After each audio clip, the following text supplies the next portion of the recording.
Welcome to First People, a podcast presented by Turnstone. This series shares honest conversations with individuals whose experiences, perspectives, and voices shape more inclusive communities. Because first and foremost, we are all people. This podcast continues Turnstone's annual First People campaign, created to elevate disability pride and promote awareness, inclusion, and connection across our communities. These conversations invite all of us to reflect, listen, learn, and grow together. I'm your host, Jacob. I'm a male in my mid-20s with blonde hair and glasses, and I'm very excited for the conversation we'll be having today. In today's episode, we are exploring the topic of disability pride and what it means to us in celebration of Disability Pride Month. Whether you're familiar with this topic or hearing about it for the first time, we're glad you're here. Today, I have... Kevin Hughes. I am a male, mid-40s, utilize a wheelchair, light skin. I am Kirsten Schultz. I am a female.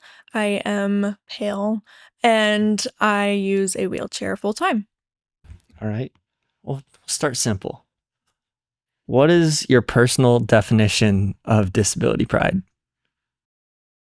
My personal definition is accepting, celebrating, and just being happy to have a disability and not looking at it as a barrier in life. I couldn't sum it up much better than that, but Me neither. it really is that. It's and I would imagine everybody can relate to this, but the more you love yourself, the more you accept the strengths and what you bring both to yourself and the people around you, the more excited you are. And so getting more individuals to see different ways to live life to the fullest is what this podcast is all about and what we're trying to help promote. So has your understanding of pride and disability changed over time? I would definitely say so. I didn't grow up with my disability, and I wasn't around people that had disability. So it wasn't really something that I thought of before I got my disability. And now that I've had it for about 3.5 years, I definitely look at it as just another way of life. Mm-hmm. I mean, it's just how some people have to live. Mm-hmm. So, yeah. And yeah, it's different for everybody. And it's kind of cool that we both have the, opposite kind of growing up kind of experiences and such. I grew up, born with spina bifida. So very common with it. However, I mean, I can remember early years of struggle and even later years of struggle in different ways. Mm-hmm. I mean, it ever changes. Even when you think you got it figured out, you don't got it figured out, right? Right. But I also feel like that's life for everybody in this world. Mm-hmm. It might just be the challenges that come up in our situation might just be a little bit unique, or we might think it's unique because it's not talked about as much. Mm-hmm. And so hopefully platforms like this can help kind of people relate and kind of move in the right direction. Right. I was also born with my disability, cerebral palsy. And yeah, it does change. You do, I mean, like anybody, whether their situation changes or just life changes, it's a roller coaster. Life's a roller coaster, and you just got to roll with it.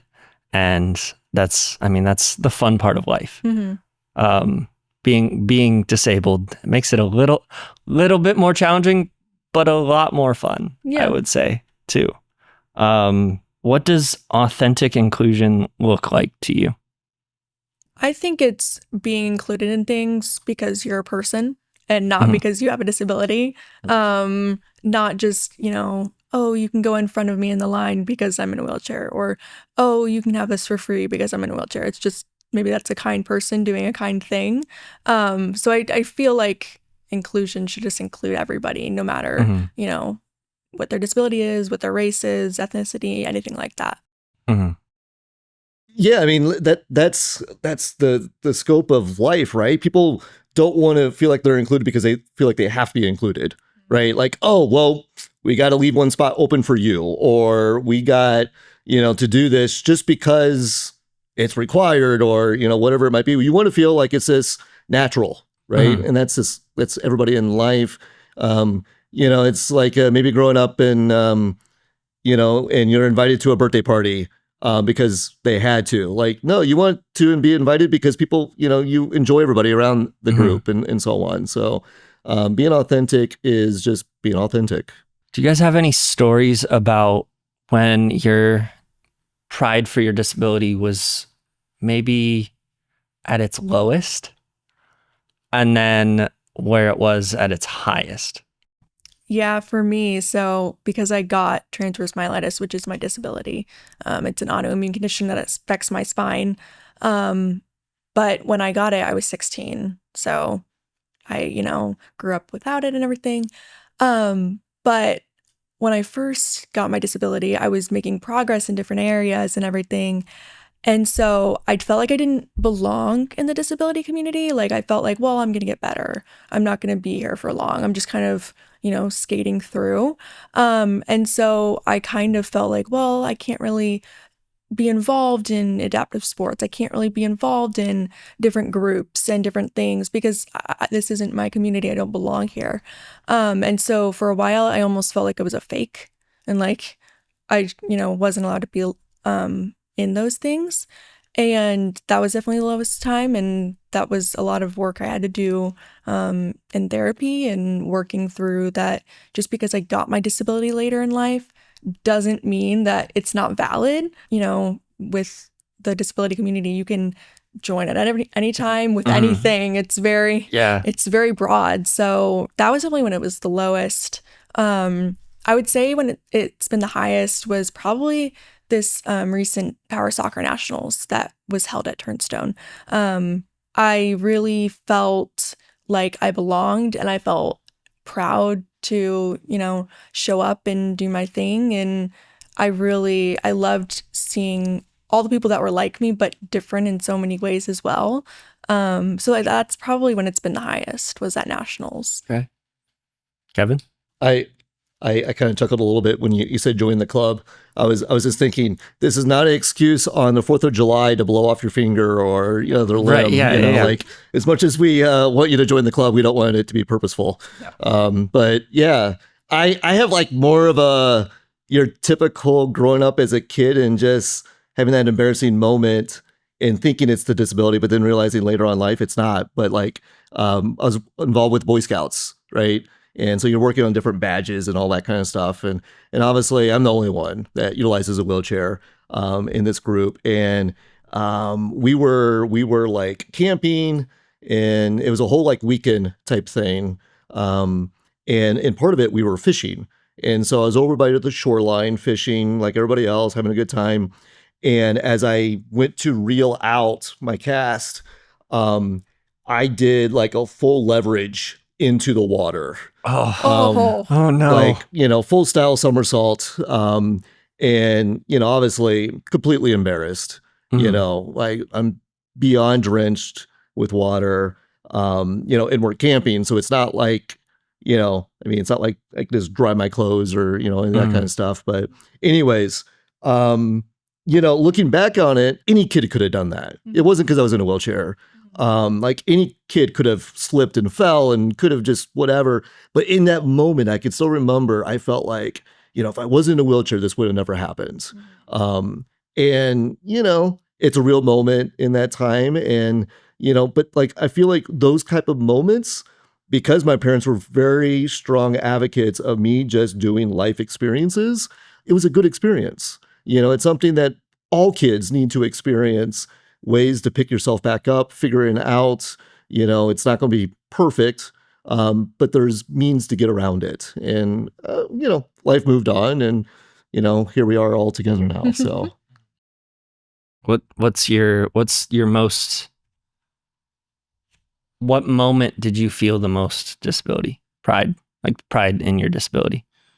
In some ways, and I know I go, not today necessarily, but I go back to this a lot. When we hosted the international The last time we hosted an international event with goalball and judo, and we were putting up all the different country flags along, with the USA, and knowing that we brought in, athletes from all over the world for this event, which we're going to do a similar event coming up in October, World Para Volley.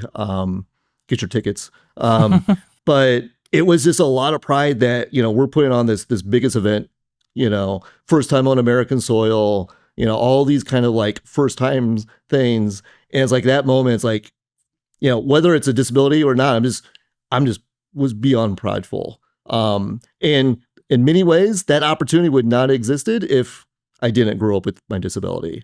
And there's so many examples of that. Like I travel all over, and it's because, my siblings don't travel all over. They're successful and they do many different things, but, they haven't had the opportunities I had. And that's the crazy part in a way, is like, there's sometimes more opportunities in our community.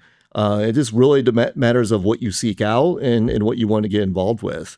But yeah, what I love is somebody will come up and like, oh, I'd love to have your life. Okay. What do you want to do? Like I could give you this life if that's what you want. Like if you want to go to Vegas to do table tennis, let's do it, so let's have fun with this. And that's what life should be about. I'm sitting here trying to think of my lowest, pride point. I'm going to call it a pride point because that sounds cool. And I can't think of one, but my highest would be along the same lines as you guys, going to events, because before high school, or before senior year of high school, I hadn't been to Turnstone, and looking back on it, it's like, why wasn't I there? Like I could have been an athlete there. Cause I remember myself back then, it was like, I didn't do anything. I didn't do anything. And it probably, my life trajectory would have probably been different. But going to events, being able to work at events, volunteering for Turnstone, running scoreboard and stuff. I'm not very good at it, Kevin. I know. Oh, you're good. But just being able to see people like me, like we'll talk about in the media episode of this podcast, that representation matters, and seeing people in similar situations, smiling and having fun, and scoring 20 points in a game or whatever. That's really cool. And that's one of my favorite parts about Turnstone, is that going in, you can see everybody's smiling faces or sad faces because they lost or they didn't do very well. But that's life. I like seeing the life in people with disabilities. Being able to see that is very cool. Now, Jacob, you're being a little humble here. You did play. I did. I played for a year. It was later on in life, right? Yeah. And then Kirsten's the same way, right? Mm-hmm. So, I mean, we have individuals. We have an individual that didn't come to Turnstone until they retired from work, thinking that, that was the time to come. So people come for different reasons, but you know what? Own it and enjoy it and have that moment and continue to shine. But yeah, I mean, it doesn't matter what age you want to start and get involved with activities and all the different life experiences that we're talking about. Do it today and relish that and own it and don't look backwards. Just kind of keep going forward. Right. Yeah. I know that we've talked about it a little bit, but how does disability pride take shape in your guys' lives, everyday lives? For me, it's just about living my life happily, and being proud that I have a disability and being proud of the life that I've made for myself. I know that kind of stereotype can be, well, you're not able to do everything that other people can do, so you probably don't do anything, or you're probably sad all the time. And it's like, no, if you know me in real life, you know that I have a smile on my face all the time, and I enjoy going to Turnstone and playing my sports and doing my therapies, and I enjoy my life while having a disability, and it makes my life better. I feel like my life would have turned out a lot different if I didn't get TM. So I think it takes shape by just making my life like fuller. I feel like I'm living a full life, and a lot of that is thanks to my disability and finding people like me and making friends and having these experiences that other people don't get to have. So for me, it's an everyday just wake up and this is my life and I'm happy to live it. So I know I just feel like naturally growing up, I've had many individuals look up to me, where I become a natural mentor, whether it's, even when I was in high school and I wasn't in any kind of leadership role, I just had that naturalness in that way. And then, coaching right out of high school, I'm 18, I'm coaching 8-year-olds, so like instantly there's that pride of, well, I want this 8-year-old to see life the way I see life, and excitement. And so really anytime I kind of like hear some negativity, I instantly go into this mode of like, okay, that is true. Some of those moments happen. Like own it, but man, look at this side. There's so much more. So I take a lot of pride in just really being able to recognize, yeah, there are tough moments and sometimes maybe tougher than other peers. But man, the other side of it is so much better. And I guess in some ways when we're talking about authenticity is I feel like we have much more people who are authentic around us. I have an amazing wife, Chelsea. She and I we're the rock for each other. I feel like our relationship is much more, maybe not much more, but I know it's genuine. I know her and our love is the deepest because you know what? She has to put up with extra things with me in a way, not just my natural, personality things, but just like, if we're riding together, she's, putting my chair in the back end of the vehicle and as we're getting out of the vehicle and it's rained down, pouring rain, and it takes extra time to get the chair back out. Like she's just, putting up, and that's really a small thing. Even she would kind of acknowledge like that's nothing, but like those things to the average person would be like, oh, that's a deal breaker, But then you kind of get the true character of that person. Like maybe that's that kind of person you would want to be in genuine, regardless if you had a disability or not. And I feel like I have other strong relationships beyond her that are like that I know the people who are genuinely like excited, interested to be around myself and the environment that I'm in. So I enjoy that probably more than anything. I would say about the same. As soon as my butt hits the chair, basically in the morning, I'm proud of being who I am, because you can't really change it. Like you can be all depressed and angry and upset, and like I have those emotions, but I always go back to how are you going to fix it? You're not going to do anything. You can't change it. So live with it. And that's one thing that, that's really pushed me through, life is that you can't change it, live with it and have fun with it. Like, pop those wheelies, like just have fun with it. Race through the hallways as I did as a kid in a walker. That's what I did from elementary to high school. I was in a walker, and it was one of those ones where like if you pulled back, it like didn't go backwards. And so I would run a couple steps and then sit on the back, and then run a couple steps and sit on the back.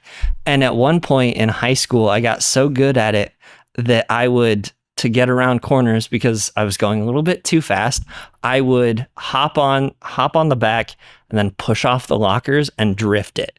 And it was Nice. It was very cool, and it felt pretty cool, very dangerous. I think if I remember correctly, I fell off twice at high speeds. Didn't break anything.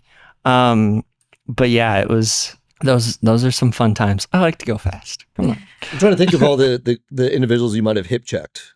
In that situation. Or, No, I didn't. I didn't. See, I'd be seeking those opportunities out. Yeah, Right. missed opportunities.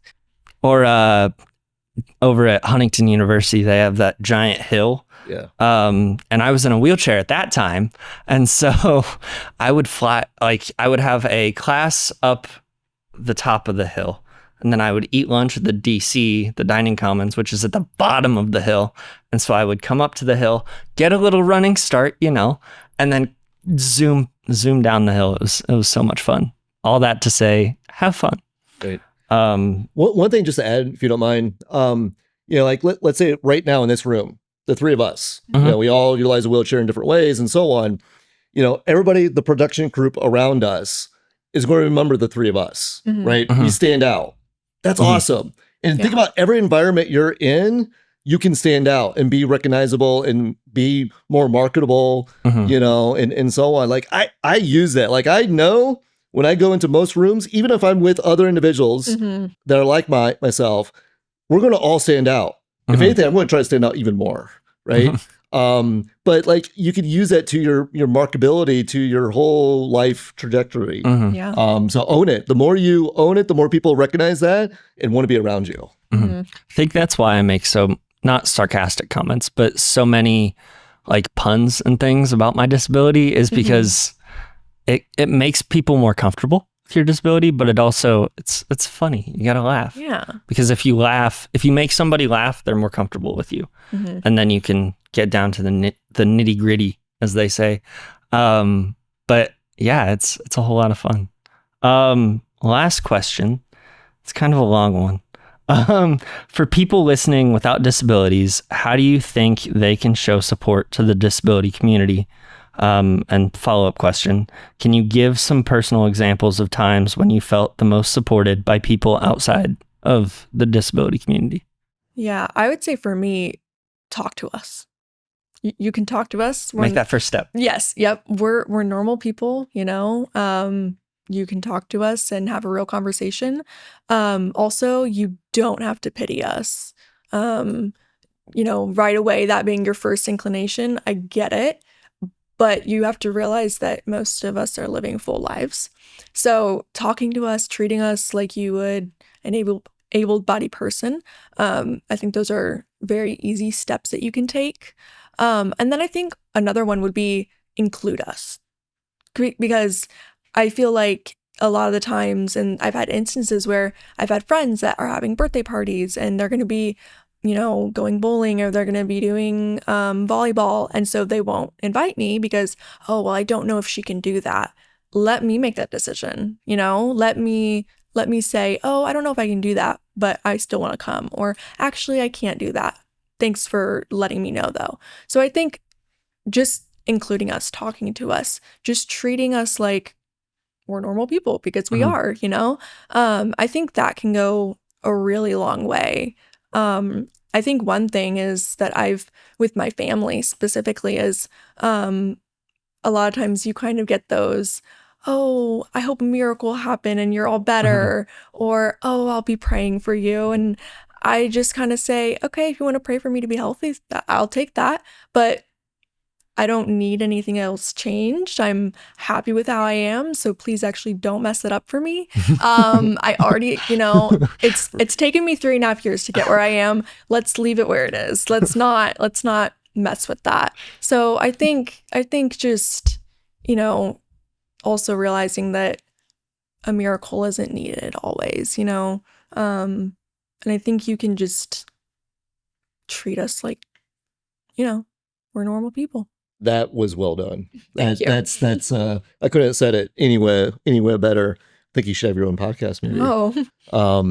But no, I second a lot of that. One of the things it comes up a lot that Kirsten highlighted is people assume, this place is not accessible. So I don't want to be rude by inviting them to something that is ultimately not going to work out.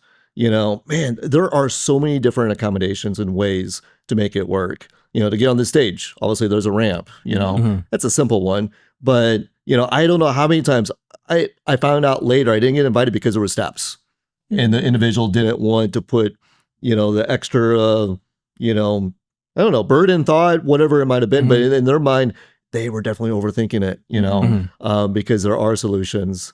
I don't know how many times people carry me up like a king, where, you know, two people, you know, front and back and lift up my chair. It's not that big of a deal. And if that's not the case, then I transfer into another seat and I go up the steps that way. I mean, there's different ways to go about it. Is it easy? Not always. No.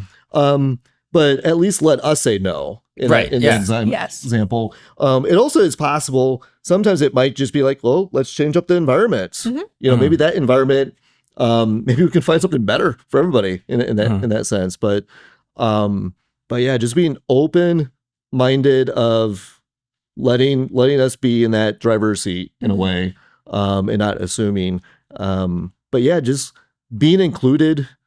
Like, who doesn't want to be included with everything, right? Like, that's just right. Like, think about your own personal self. Everybody wants to be a part of stuff. Yeah. Now, if I ruin it, if I say something silly and I'm no longer part of the group, that's his life. That's on me. That's on you. Yeah. But to not have that opportunity, I think is the key. Is, you know, might find that the people that we hang out with are much cooler than the people you hang out with. Yeah. And then you got a better circle. Yeah. So if anything, you should be begging for us to join. Right. One, like you were saying, inclusion starts with being included. If I'm going to mess it up, let me mess it up. You don't have to choose that for me. Who are you to tell me that I can't do something? Yeah. And that's how I was raised. I was raised like, I mentioned in a different episode, breaking continuity, I guess. But in a previous episode, it might have been this episode, that I mentioned that in 5th grade kickball, like I still played, like I still kicked in kickball and still ran to the base. Was it more of a bunt than a kick? Yes. But I tried. That was the big thing for me. I tried to do something. And you were part of the group. Yeah. Right? Yeah, exactly. So I mean, maybe it wasn't the same success as your peers, but in that moment you were like everybody else. And that's all you really cared about. And that's all of us care about, is just being part of the group. Yeah. Especially in the younger 8 groups. Like, it doesn't have to be perfect. Just be a part of the group is all that's important. Thanks, guys, for being here. Your insights are much appreciated, and I'm sure it's appreciated for you guys as well. Thank you for sharing your story and lending your voice and experiences to this conversation. Your perspective helps shape a more understanding and inclusive world. To keep these conversations going, be sure to follow Turnstone on social media, share this episode with a friend, or reflect on how you can help create spaces where everyone belongs. This has been First People, a Turnstone podcast. Thanks for listening.